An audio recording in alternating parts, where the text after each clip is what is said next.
125 वर्ष जीना चाहते हो तो हमारा एक नुस्खा नोट कर लो, आज पहले दिन है, अभी काम आएगा। 125 वर्ष जीने का नुस्खा है, नोट कर लेना कि भोजन आधा पेट कर, आधा पेट भोजन कर। वो बच्चियों के लिए नहीं बता रहे हैं जो पहले से एक रोटी खाती हैं, कहीं हम मोटे ना हो जाएं। हाँ, ये भी बड़ी समस्या है। कभी कभी ऐसी सूखी हड्डी सी दिखाई पड़ती, ये क्या है? बोले महाराज इसको लाख समझाते हैं, रोटी ही नहीं खाती, एक रोटी खाती, बताओ क्या होगा? वो जो भरते हैं उनकी बात बता रहे हैं। बोरा कैसे भरते हैं? बोरा भरते हैं, फिर ऐसे ऐसे लाते हो, फिर उसमें भरना शुरू करते हैं। ऐसे भोजन करते जाएंगे, स्वादिष्ट लगेगा, खाते जाएंगे, और उसके बाद में फिर और भी अड़ाई मुर्राई लेकर के फिर भरना शुरू करेंगे इसमें। आप ये बताओ, अगर कोई मशीन के अंदर जिसमें आप वो पीसते हो ना चटनी, अगर आप इतना भर दो कि उसके पत्तों को घूमने के लिए जगह ही ना छोड़ो, तो वो चलेगी मशीन? उसके अंदर की मशीन, उसमें पानी भी डाला जाता है। तो ये जो अंदर मशीन है, इसके लिए दो चीजें, तो भोजन आधा पेट कर, और आधा घंटे बाद दुगना पानी पी। जितना भोजन किया उससे दुगना पानी पियो, और तिगुना श्रम, 3 टाइम वर्क हार्ड, 3 गुना अधिक काम करो। जो गाड़ियां रोड पर नहीं चलती वो गैरेज में ही खराब हो जाती हैं। इसलिए कुछ माताएं सोचती बहू आ गई, अब हमको क्या करने की जरूरत है, शुद्धम से बैठ जाती, भले ही 40-45 वर्ष की हो, बहू है वो सब देख लेगी। अरे बहू को बहू ही मत मानो, दशरथ जी की भी चौपाई सुन लो, बधू लड़कनी परघर आई, राख्यो नयन पुत्र की नाई। तब वो बहू भी तुम्हारा ध्यान रखेगी। माता कहती महाराज जी एक कृपा करो, हमने कहा बोलो माता जी क्या कृपा करें? ऐसी कृपा करो, बच्चे की शादी होने वाली है, सीता जैसी बहू आ जाए। तो हम कहते हैं माता जी सीता जैसी बहू तो आ जाएगी, पहले आप कौशल्या जैसी सास तो बन जाओ। जो ही आप कौशल्या जैसी सास बनोगी, त्यों ही आपको सीता जैसी बहू आ जाएगी, और आप तो बनो ताड़का। और फिर कहो सीता जैसी हो 7 जन्म तक नहीं आने वाली, नोट करके रख लेना। इसलिए काम करते रहो, काम करते रहो। भोजन आधा पेट कर, दुगना पानी पियो, तिगुना श्रम। और चौगुना क्या? चौगुना हंसी, चौगुना हंसो। और वो भारतीय पद्धति से, भारतीय पद्धति और अमेरिकन पद्धति में हंसने में क्या फर्क है? हमारे साथ आए हैं अमेरिका के भैया, हाँ वो बैठे हुए, 3 कंट्री के हैं ये, क्योंकि 200 वर्ष पहले इनके पूर्वजों का यहीं पर जन्म था। उसके बाद वो इंग्लैंड के लोग इनको ले गए थे, अंग्रेज लोग, इनके पूर्वजों को 200 वर्ष पहले। ये लोग गिरमिटिया कहते हैं, लेकिन मैंने वहां का इतिहास लिखा, मैंने बताया गिरमिटिया शब्द नहीं, एग्रीमेंट के साथ ले गए थे वो।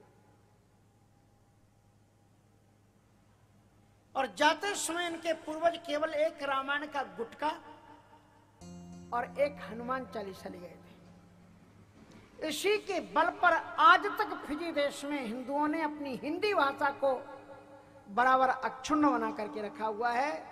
और राम और कृष्ण के इतने मंदिर हैं उनके यहाँ पर, जगह जगह पर इतनी पूजा होती है कि अद्भुत पूजा है।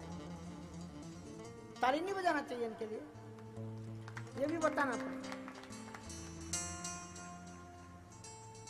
तो इस प्रकार से इतनी श्रद्धा निष्ठा, और इनको देखो ये तो बाबा जी बन गए।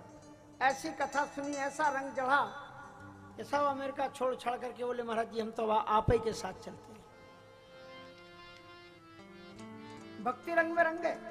he can talk properly English. If you have time, you can find a time and you can talk with him.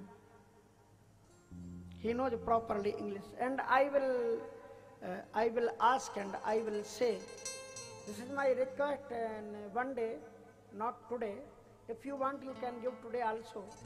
So whenever you would like good, so that day you have to give talk a little, only for 5 minutes in English, and then you have to translate yourself in Hindi also. Okay, today or tomorrow?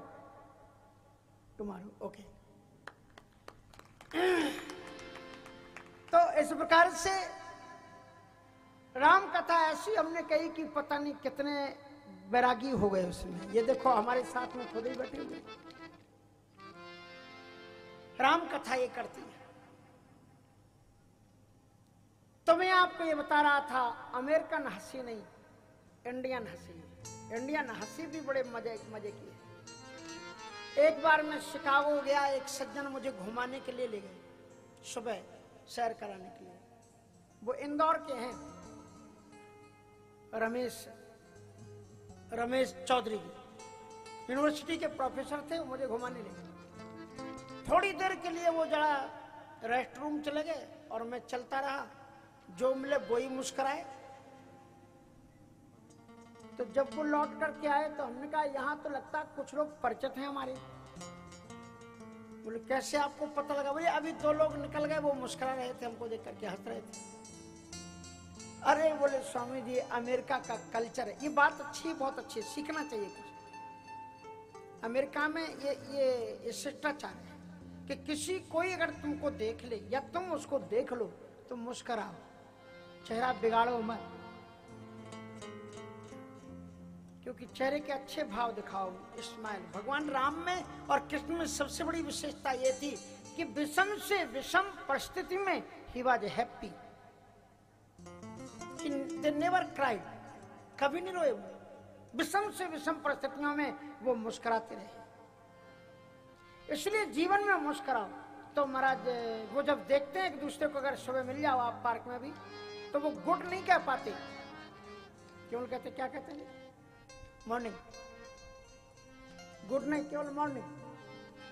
इसका मतलब हुआ good morning, और थोड़ा सा हंस देंगे computer की तरह। हाँ, थोड़ा सा मुंह खोला और बंद कर लिया। और अपने इंडिया में कैसे हंसते हैं? ठहाका मार करके, क्योंकि laughing is also good exercise for your good body. ठहाके मार करके हंसना भी योगा है, क्योंकि ये जो अनंत कोट नसनाड़ियां हमारे शरीर के अंदर में हैं, अनंत कोट मन न जाने कितनी नाड़ियां हैं।